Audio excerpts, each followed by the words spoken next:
அனைவருக்கும் வணக்கம். அதிமுகவினுடைய தொண்டர்கள் அனைவருக்கும் ஒரு மகிழ்ச்சிகரமான செய்தி. இந்த செய்தியை நான் உங்களை பகிர்றதுலையும் மிக பெருமை அடைகிறேன். அதிமுகவினுடைய தொண்டர்கள் எல்லாருமே என்ன நினைக்கிறீங்க? ஐயா ஓபிஎஸ் அவர்களுடைய தலைமையில் அதிமுக வரணும், வருகிற பாராளுமன்ற தேர்தலில் வெற்றி அடையணும், 2026 சட்டசபை தேர்தலில் அம்மாவினுடைய ஆட்சியை அமைக்கணும். இதுதான் அதிமுக தொண்டர்களுடைய எண்ணம். அது இலக்கை நோக்கி தான் நகர்ந்துகிட்டு இருக்காங்க. அதிமுக இரண்டாக பிளவுபட்டது. அதில் ஐயா ஓபிஎஸ் அவர்கள் வெளியில் வந்தாங்க. தொண்டர்களுடைய உரிமையை நம்ம பாதுகாக்கணுங்கிறதுக்காக தர்ம யுத்தம் நடத்திட்டு இருக்காங்க. அந்த தர்ம யுத்தம் கூடிய விரைவில் முடிவுக்கு வரும் அப்படின்னு தான் நம்ம எதிர்பார்க்குறோம். ஐயா ஓபிஎஸ் அவர்களுடைய தலைமையில் அதிமுக உருவாகும். தொண்டர்களுக்கு மிகப்பெரிய உற்சாகத்தை தரக்கூடிய செய்தியாக தான் இருக்கும். சமீபத்தில் சென்னையில் ஐயா ஓபிஎஸ் அவர்கள் ஆலோசனை கூட்டம் நடத்தியிருந்தாங்க. அதில் அவங்களுடைய நிலைப்பாடை தெரிவிச்சிருந்தாங்க.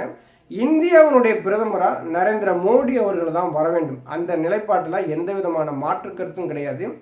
தொண்டர்களுடைய தன்மானம் பாதிக்கப்படாத வகையில் இந்த முடிவுகள் எடுக்கப்படும் அப்படின்னு சொல்லியிருந்தாங்க.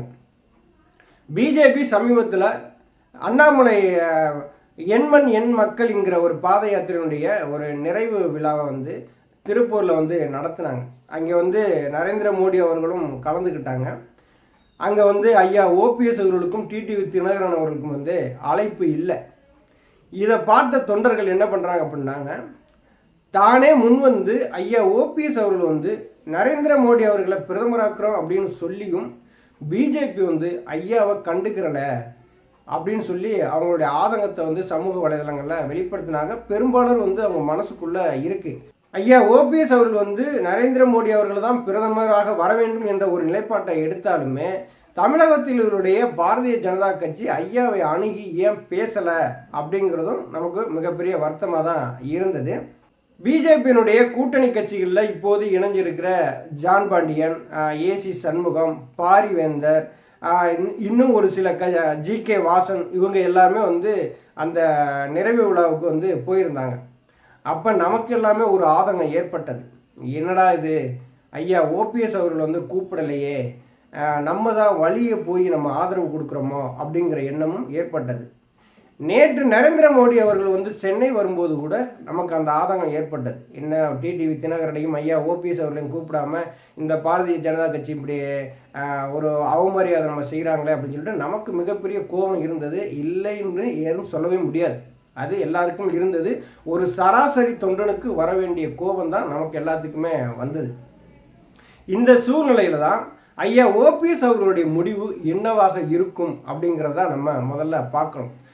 அம்மாவோட அரசியல் பயின்றவர், அரசியலை எப்படி நகரணும்னு சொல்லிட்டு நல்லா தெரிஞ்சவர், ஒரு அவை முன்னவராக இருந்தவர், கழகத்தினுடைய பொருளாளராக இருந்தவர், அம்மாவோடு கிட்டத்தட்ட ஒரு 30 வருடங்கள் இணைந்து பணியாற்றியவர், அரசியல் வாழ்க்கையில் 55 வருடம் காலத்தை நகர்த்தியவர், 10 முறை தொடர்ந்து பட்ஜெட் தாக்கல் பண்ணவர்.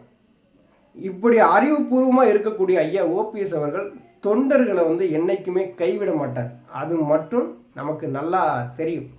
ஏன்னா இன்னைக்கு தொண்டர்களுக்காக உழைக்கக்கூடிய ஒரு மகான், ஒரு அரசியல்வாதி, ஒரு சிறந்த விசுவாசி, ஒரு நம்பிக்கையாளன் அப்படின்னு சொல்லப்போனால் ஐயா ஓபிஎஸ் தான்.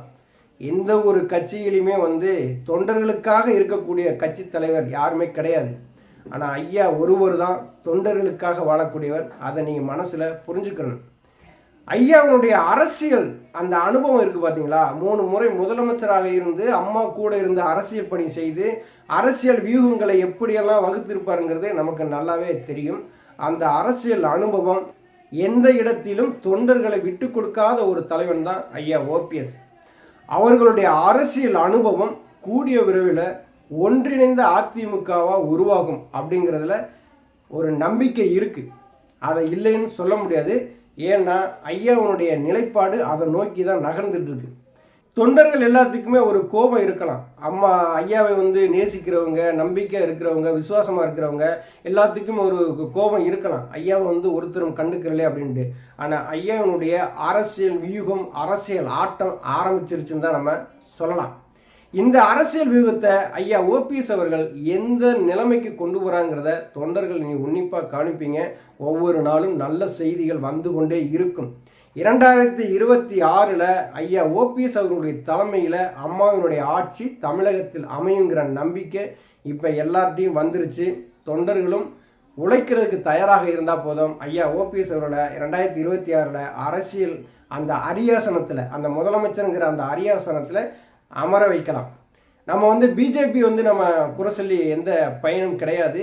இந்த அரசியல் வியூகங்கள் ஐயா ஓபிஎஸ் அவர்கள் மெதுவாக நகர்த்தி கொண்டுட்டே போயிட்டு இருக்காங்க. கண்டிப்பாக ஒரு நாள் வெற்றி கிடைக்கும். ஐயா பதுங்கி இருக்காரு அப்படின்னா மிகப்பெரிய ஒரு நன்மை கிடைக்க போகுது அப்படிங்கிறதான் அர்த்தம். பதுங்கி பாய்வார். அந்த பாயக்கூடிய அந்த இடம் தொண்டர்களுக்கான இடமா இருக்கும். தொண்டர்களுடைய உரிமையை மீட்டெடுக்கக்கூடிய இடமாகத்தான் அந்த இடம் இருக்கும்.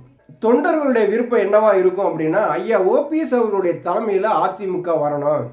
புரட்சித் தலைவர் எம்ஜிஆர் உருவாக்கிய கட்சி, புரட்சித் தலைவர் அம்மா அவர்கள் கட்டி காத்த கட்சி, தன் உயிரை கொடுத்து தொடர்ந்து ஆட்சி கட்டில் அமர வைத்த அம்மாவனுடைய அந்த ஆன்மா நம்ம கூடவே இருக்குது அப்படின்னு நம்புகிற தொண்டர்கள் எல்லாருமே விரும்புறது என்னன்னா, ஐயா ஓபிஎஸ் அவர்கள் அதிமுகவினுடைய தலைமை பொறுப்புக்கு வரணும். அதிமுகங்கிற ஒரு அந்த இயக்கம் ஐயாவின் கீழ் செயல்படணும் அப்படிங்கிறது தான் எல்லாருடைய விருப்பமாகவும் இருக்குது.